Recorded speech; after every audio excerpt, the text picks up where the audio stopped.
जित बान बाबा दिले बरदान हो, गोदिया खेले ललन माँ।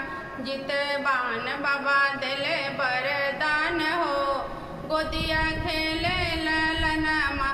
पहला बेरी जितिया के व्रता उठैली, पहला बेरी जितिया के व्रता उठैली। सास जी से पूछी पूछी सब विधिया कैली, सास जी से पूछी पूछी सब विधिया कैली। निर्जल रहनी निरहार हो, गोदिया खेले ललन माँ। निर्जल रही निरहार हो, गोदिया खेले ललन माँ। जित बान बाबा दिले बरदान हो, गोदिया खेले ललन माँ। जित बान बाबा दिले बरदान हो, गोदिया खेले ललन माँ। सतमी नहाय खाए अठमी के भूखली, सतमी नहाय खाए अठमी के भूखली। गंगा नहाय जित बान बाबा पूजली, गंगा नहाय जित बान बाबा पूजली। लेके फल फूल सेवा अनार हो, गोदिया खेले ललन माँ। लेके फल फूल सेवा अनार हो, गोदिया खेले ललन माँ।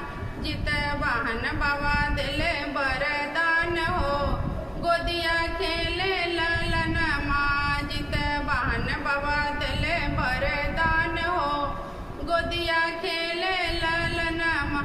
भोरे उठी के पकवान बनैली, चिलो सियारो को ठेकुआ चढ़ैली, चिलो सियारो के ठेकुआ चढ़ैली। तब जाके कैनी आहार हो, गोदिया खेले ललन माँ। तब जाके कैली निराहार हो, गोदिया खेले ललन माँ। जित बान बाबा दिले बरदान हो, गोदिया खेले ललन माँ। जित बान बाबा दिले बरदान हो, गोदिया खेले ललन माँ। जे भी जितिया के व्रत करेला, जे भी जितिया के व्रत करेला। कुल परिवार उनकर आगे बढ़ेला, कुल परिवार उनकर आगे बढ़ेला। हरदम बबुआ रहेला खुशियाल हो, गोदिया खेले ललन माँ। हरदम रहेला खुशहाल हो, गोदिया खेले ललन माँ। जित बान बाबा दिले बरदान हो, गोदिया खेले ललन माँ। जित बान बाबा दिले